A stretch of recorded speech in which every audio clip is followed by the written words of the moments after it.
Hello and thanks for joining us. My name's Ian Stroud. And my name is David Malone, and this is Hyperland.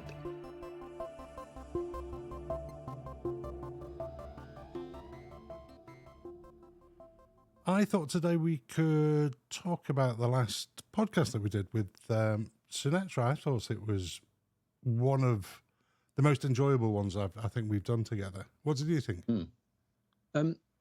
Yeah, I liked it. I mean, it was funny because I really like Sunetra. You know, as you know, I've done a big, long interview with her before, and she's a very, very clever lady. Yes, I'm hoping to put up a kind of the interview that you and I did on YouTube. Have you got the whole thing? Yes. How did you pirate that? Shh. Okay, all right, I won't ask. That's great, though. That's brilliant. Well, I hope I can get it all up. I hope so too, because Mark, who made the series with us, Mark Tanner, he did such a brilliant job of making sure that the full interviews of all the people in that series didn't just get thrown on the cutting room floor and swept away. It wasn't just Mark. Well, but he did. He was the one who then put it up on the website. I mean, obviously, you cut it all. Don't worry, mate. I'm not. No. It's not. It's not the fact that it's cutting it. It allowed me the process of actually watching all the footage, which I like to do for everything I work on, but I don't always get that chance. And sometimes people will go, "Oh, here's a transcript. Can you not just mark a few lines?" Or to actually sit and watch and get the gauge and actually watch the people in the interview. It's quite funny when you met Sunetra, because Sunetra had never met you. Of course she hasn't. But you just said, "I know you." She looked all perplexed because you'd spent months listening to her and chatting to me about saying, "I really like this Sunetra. What's she like? What else did you say?" Yeah. No, I've got a few stories, but for another time. Go on then. So tell me what you thought of. I mean, we've been waiting 12 months nearly since we did the first bird flu, and I just thought she'd be brilliant. Yeah. Well, I mean, part of the reason there was the huge long pause is because, as she said in the interview, she was absolutely hammered over what she and others had said about, it was the Barrington Declaration. Yeah. And they just, people like Farah just absolutely went for her. And I talked to her during that time, and she just said, I feel awful, I feel attacked, and she just wanted to keep her head down. Yeah. So I said, well, I don't blame her. Okay, yeah. No, I don't blame her either, because it was vicious. I mean, it wasn't just, look, that's your opinion as an Oxford epidemiologist, and I disagree with it. Fine. Yeah. But it was really kind of vicious and name-calling and accusing her and the others. Yeah. Basically saying, oh, you don't care about old people, you just want them all to die. No, and that's what she was. She was... No, of course she wasn't. But also I think it makes it harder when you have a connection with these people. You would describe them as friends and colleagues, and then they, like she said, they could have picked up the phone. But yeah, exactly. So I mean, that's why there was such a long pause. And then I talked to her. I met her at the Hay Festival, and we chatted again. And I said, I'd really like to have you on the podcast. And she was open to it, but it just took a long time. Yeah. But what I liked about that interview is, I mean, apart from the fact Sunetra just explains things well, what I liked about it is what she does, doesn't she? She's clear. Yeah. I mean, the number of boffins who are very, very clever, but really couldn't explain their way out of a paper bag. And Sunetra's clear. Yeah. But the other thing I liked is that her opinions are quite different to mine.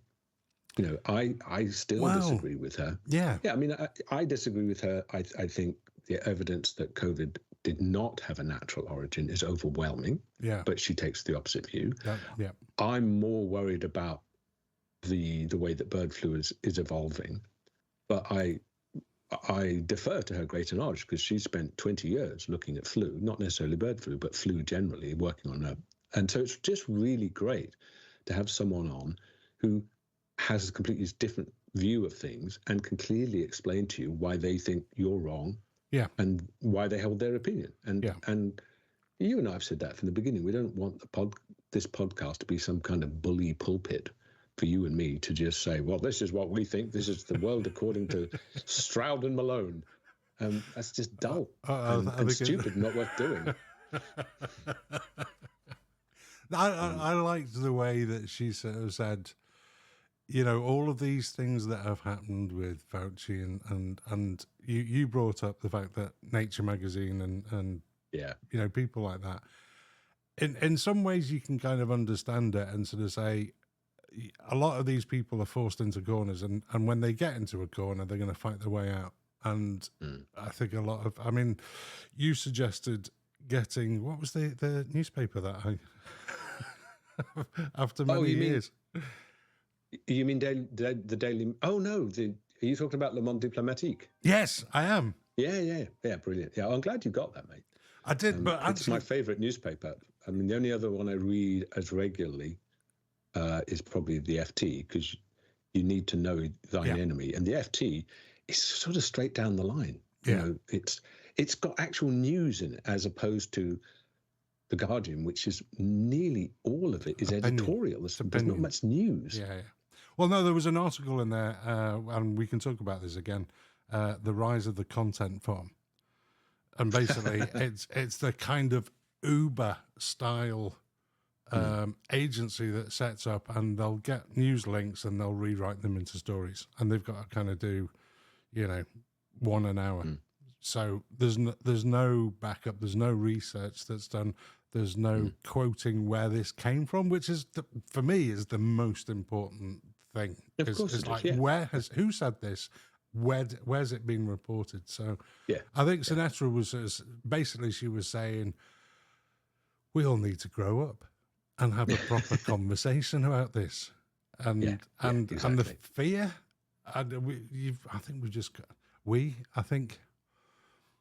think the science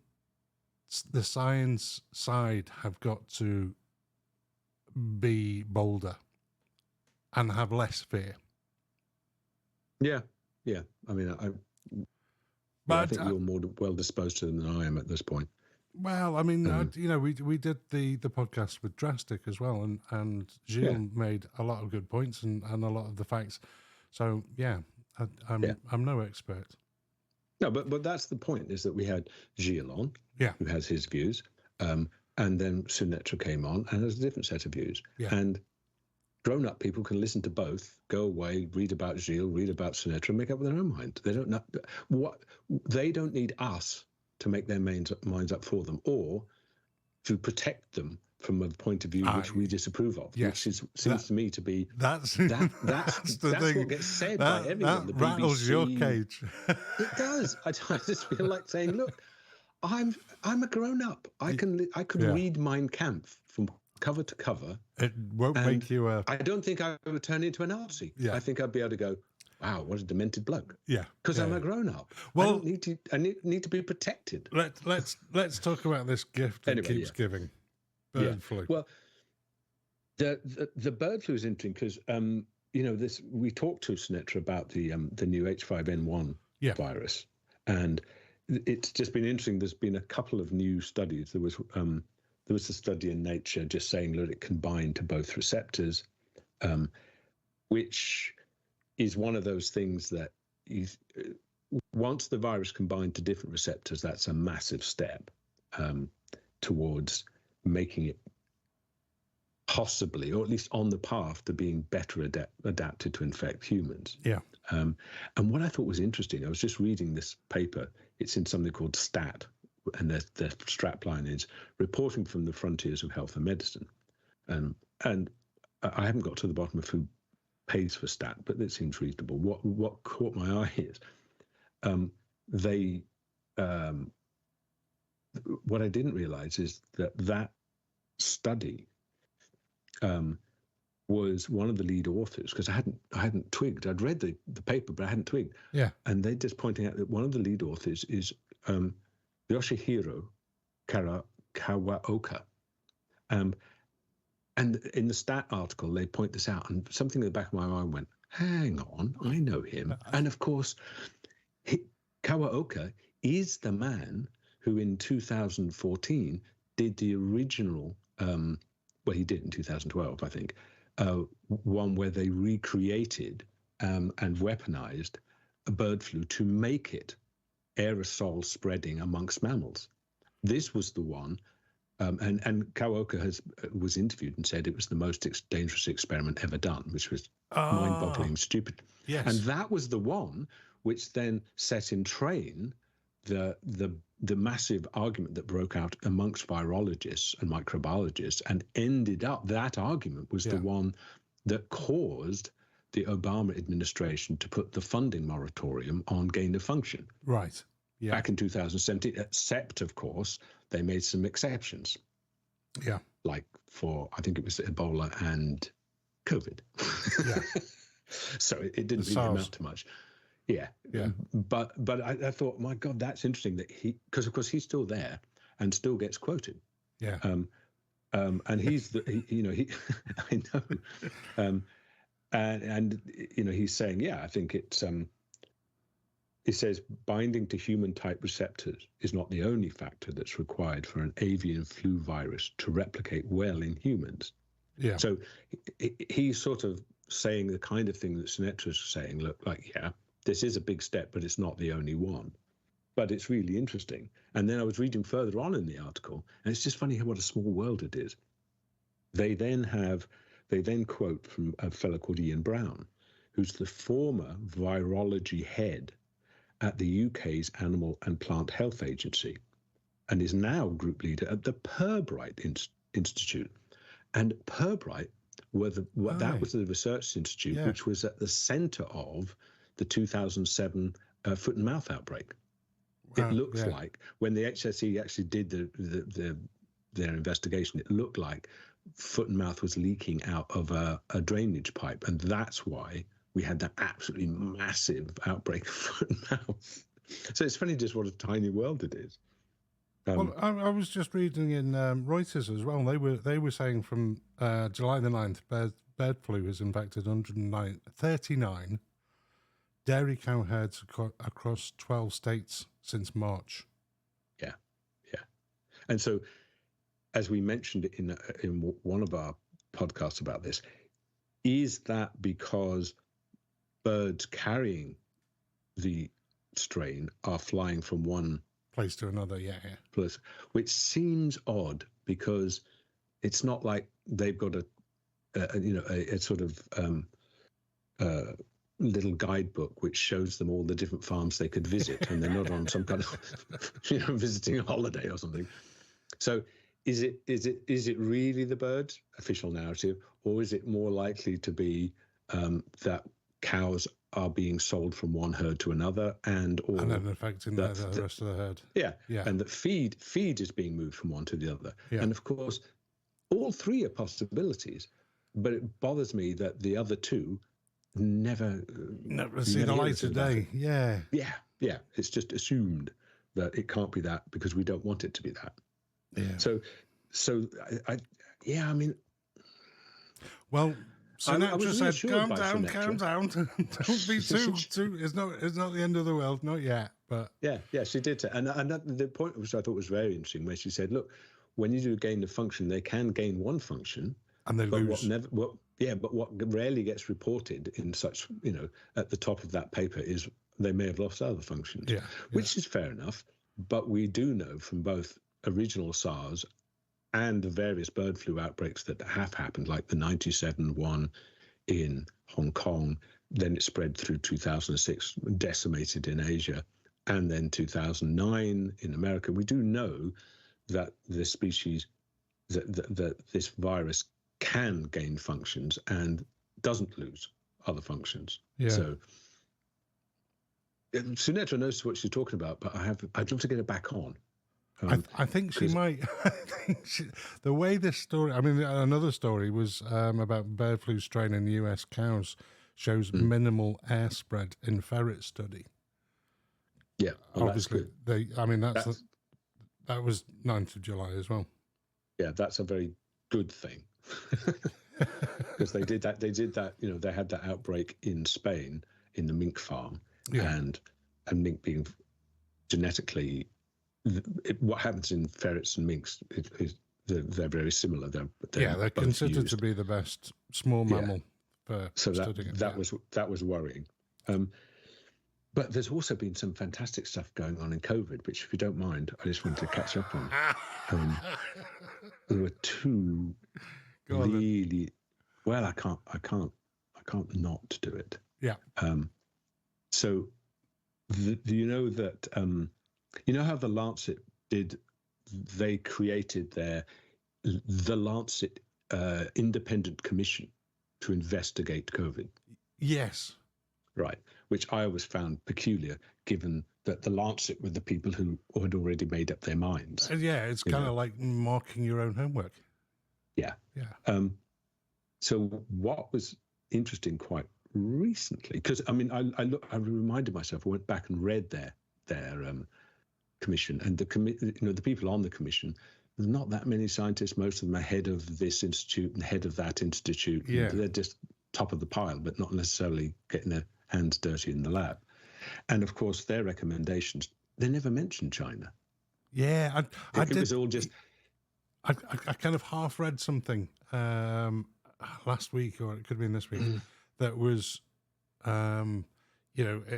we need to stop blaming China for this, and it's not helping with... it's not helping with what? I don't know, trade, friendship? Well, precisely. Big pandas coming to zoos. Yeah. And that has been it. Yeah. So this, I got this, I think I know, it was sent anonymously, not to me directly, but to someone I know who circulates this kind of thing. So they obviously didn't want the person who sent, the original person who said these things I'm going to read, to get fingered for having said them. Yeah. But I think I know who it is. I'm pretty sure this is someone who I know in military intelligence. Okay. So this is what this person wrote. And this person, if I'm correct, really knows what they're talking about. Okay. So this is how they start it. It says, WHO has been wholly or partially complicit in promulgating misinformation, disinformation regarding the status of the politically sensitive diseases in mainland China for at least 25 years now. First with regard to H5N1 bird flu and SARS-1, and subsequently with SARS-CoV-2. That's the first paragraph. Yeah. Second one, China's intransigence on reporting human H5N1 cases and outbreak among poultry in mainland China between 2000 and 2006 was subsequently rewarded by the appointment of Margaret Chan to head the WHO in 2007. Mm-hmm. Those who apparently believe this move would encourage increased transparency by the PRC regarding the status of H5N1 avian influenza in China were wholly mistaken, in my opinion. So instead, I believe the appointment of Margaret Chan as the WHO Director General served as a definitive affirmation to the PRC leadership that WHO could be relied upon to serve in a, quote, three wise monkeys role on issues regarding the investigation and reporting of politically sensitive emerging diseases in China for the foreseeable future. Yeah, it's not helping the WHO. And when I asked Sunetra, like, what she thought of that, and it was like, yes, it needs to be reformed. But but I mean, and this person knows and said they were completely intransigent. And I've looked at that timeline, and the Chinese they covered up SARS-1. Yeah. And everyone knows that now. And they did cover up outbreaks throughout, basically everything after the Hong Kong 97 outbreak, all the way 2006-7, they just denied it. But I've actually seen the reports that were gathered by my friend from Chinese language newspapers, sort of showing that it was there. They knew. But they denied it. So the American military intelligence knew that there were outbreaks in humans and people, and just watched the Chinese for a decade say to the world, no, there isn't. So that was one. And then the second thing is this.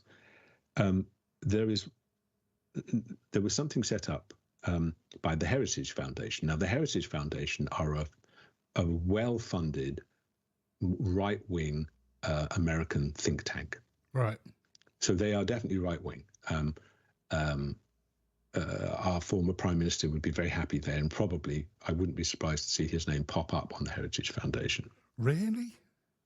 Yeah, I mean, that's the kind of world he lives in, and that he'd be the kind of person they would like. Yeah. Although the Heritage Foundation also does employ a lot of very, very clever people. But politically it's to the right. So they set up what they called the Non-Partisan Commission on China and COVID-19. Okay, so who was on that then? Well, I'll read you and of course the progressive press, i.e. bracket The Guardian, BBC News, The Lancet, Nature, close brackets. Yeah. They're all going, who are these people? I mean, how dare they? They're just, who are they?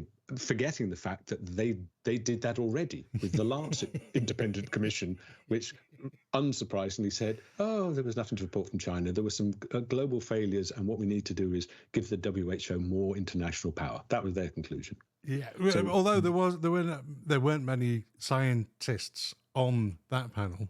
I'm hoping you're going to give me a big long list of scientists now that are looking. Well, yes and no. I mean, Jamie Metzl, who was in the film, he was in it. But listen to this. What's funny about this is just the political clout. Okay. Right. Okay. So the people on it, some of them were former U.S. Director of National Intelligence, John Radcliffe. Oh, so the former DNI, yeah, absolute top of the intelligence world in America. Yeah. Former CDC director, Robert Redfield. That's the disease. That's the top man in Centers for Disease Control in America. Former Senator Heidi Heitkamp, former U.S. National Security Advisor Robert O'Brien. Oh, gee. They wheeled them all out. Former Deputy U.S. National Security Advisor Matt Pottinger. And Matt Pottinger was involved in this massive argument that happened within the American intelligence community. If we can do some violence to the word intelligence. So. And there are others, but I just quite like the fact that that it's got that kind of political clout. And has that been reported now then, or have they finished it? This only came out yesterday. Oh wow! Go on then. So they said we came together as Democrats, Republicans, Americans. So it is bipartisan, but the Heritage Foundation is relatively right wing. Okay. So. Although we believe the preponderance of the available evidence leans heavily in the direction of a research-related origin in Wuhan, our assertion of Chinese state culpability would remain unchanged, even if the first shreds of evidence should miraculously appear supporting the Hunan market origin hypothesis. All right. So they're saying what we've concluded, we don't think it matters whether it did escape from the lab in Wuhan or was natural, although they think, as I do, and Sunetra's not so sure, that the overwhelming preponderance of the evidence points to a lab leak. Yeah. So, and then second paragraph, with 28 million people dead as a result of COVID-19 and tens of trillions of dollars in damages, it is simply unacceptable and, frankly, unimaginable that every stone should not be overturned examining what went wrong as an essential foundation of efforts to build a safer future, which, of course, the Lancet investigation just made. Not only did they not overturn every stone, they spent quite a lot of time hiring bulldozers to cover up the stones so no one could even find them. They lifted the carpet and thank you. Yes. So it said in an ideal world, China's leaders would have taken the lead in these efforts. So then it comes, our commission makes the following assertions. 1, China is primarily responsible for the COVID-19 pandemic, which led to over 28 million excess deaths globally, including over 1 million in the United States alone. 2, based on our calculations, the pandemic resulted in $18 trillion in losses to the United States. Wow. 3, as a means of establishing accountability and discouraging similar behavior in future, the Chinese government and select Chinese companies must be held liable for these losses. That's liable for $18 trillion.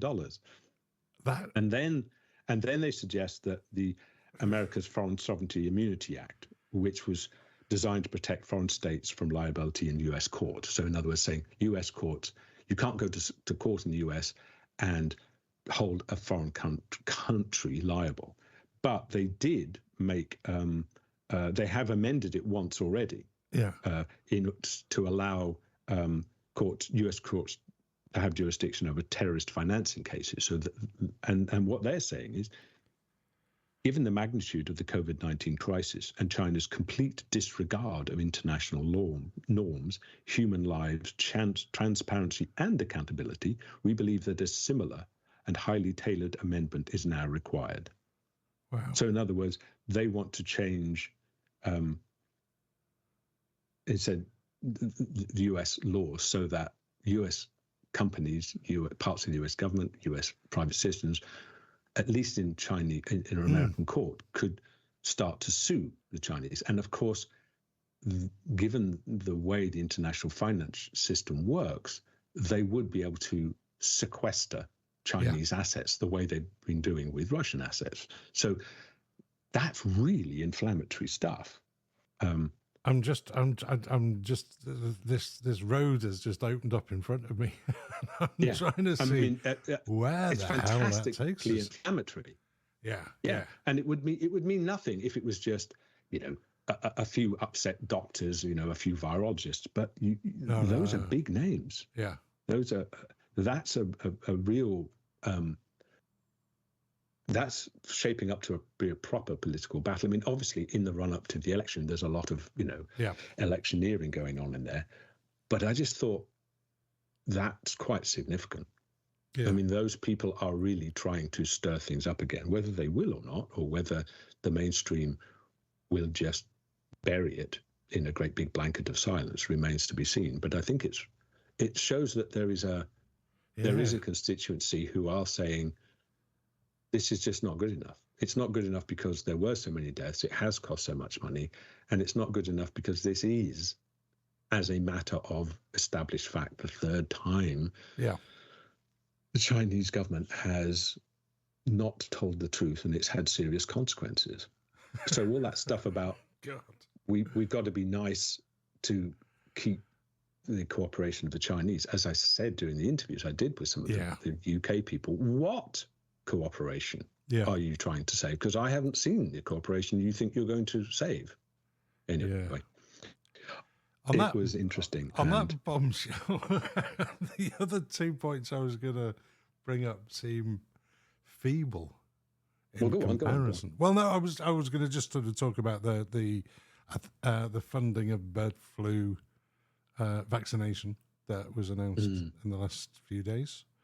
But also something on a slight tangent is the what Sunetra was talking about in the funding of education.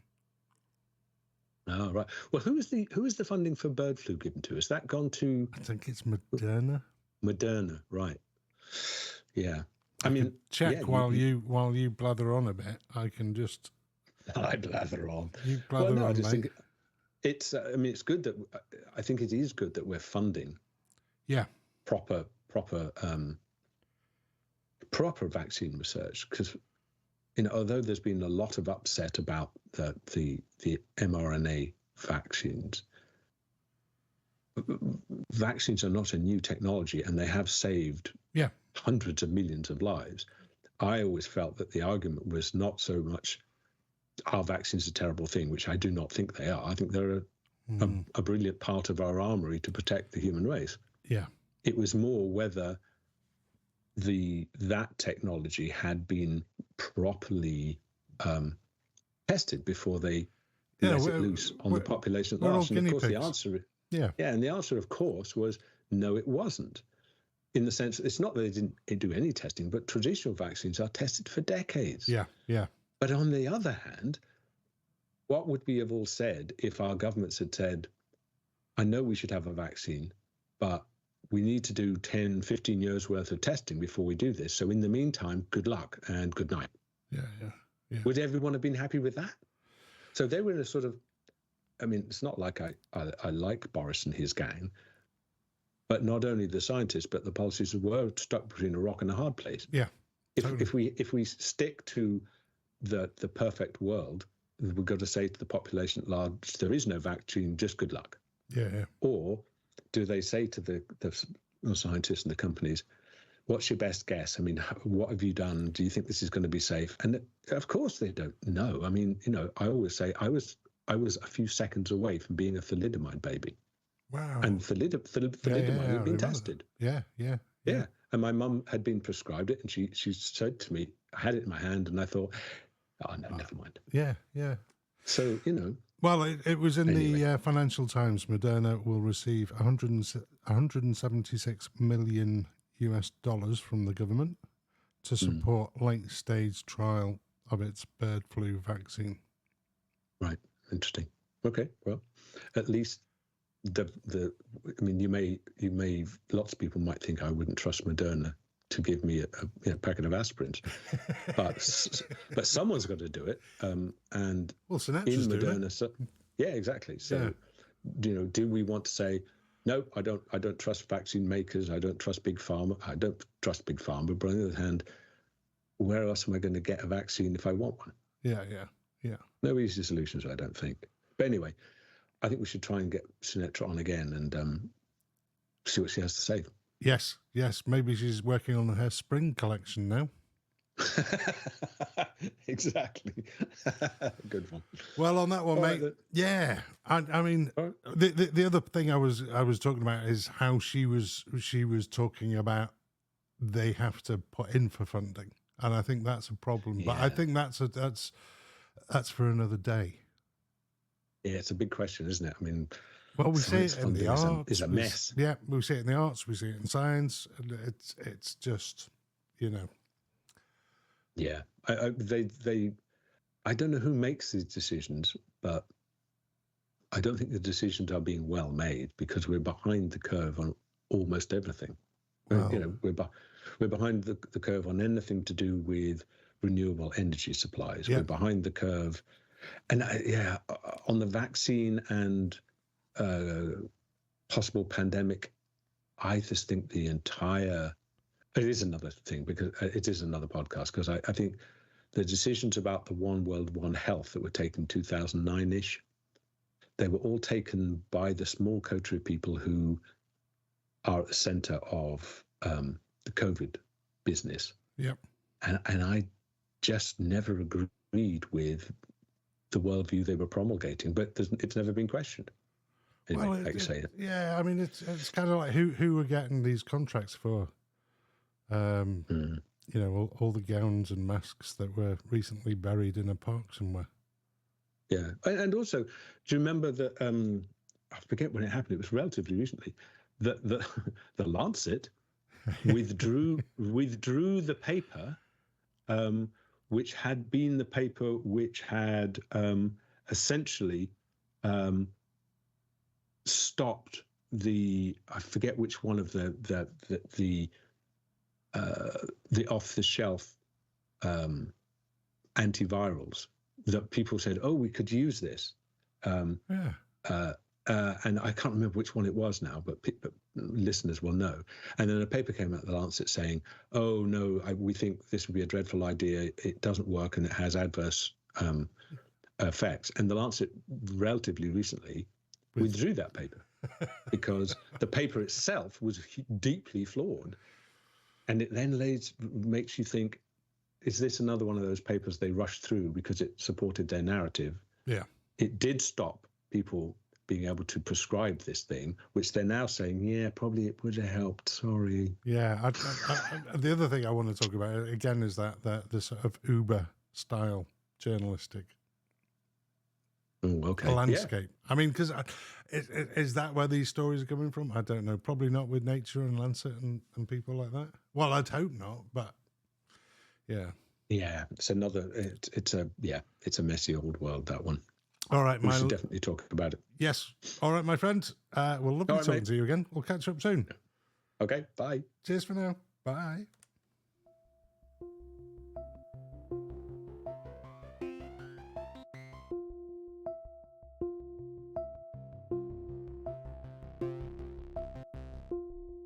Thanks again for taking the time to listen.